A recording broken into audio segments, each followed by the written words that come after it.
Mate. Enzo Fernandez shouting at Jorgensen last match. Do I support that? On this occasion, I would say yes. If you thought to be a Seaman, I would say no because Seaman has been known to be chastising his colleagues on the football pitch. But this one, I think this one is justifiable. This one is a one-off, and this one is kind of, you just needed to remind the keeper to use his head. You made a costly mistake earlier and the game still appeared to be within grasp. Then you made another stupid mistake again. You could say it's not a mistake, but you know, your player is back to the opposition and you give him the ball and he's closely marked. There was a risk of him losing that ball, which he eventually did, and we considering a goal and the game eventually getting out of hand, and you were still doing that. You were meant to be tidy after that mistake that you made, and he wasn't tidy. And Enzo Fernandez had to, he had just had to hammer.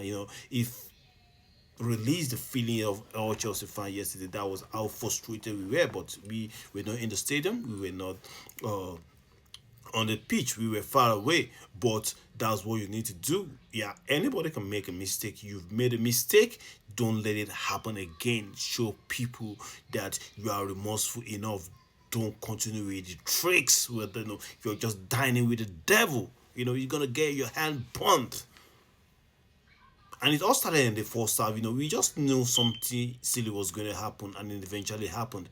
Then you just need to cover yourself in the grace. Pull out the ball. Don't be predictable. So this case, Enzo Fernandez was right. He spoke like a captain. He spoke like a leader. He shouted on him, and you could even see the way Casedo was looking at Jorgensen. That, as in, are you normal?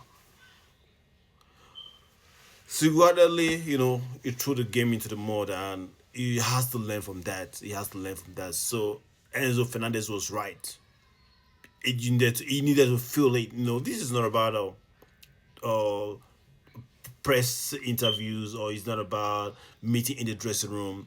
This is a matter of you being corrected, you feeling the heat at the peak of it, right there on the football pitch, right there where you did something.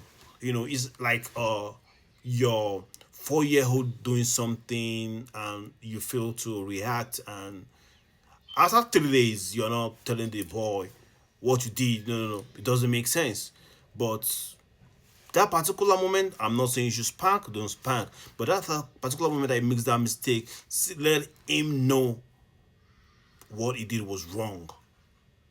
Then the message will get to him better.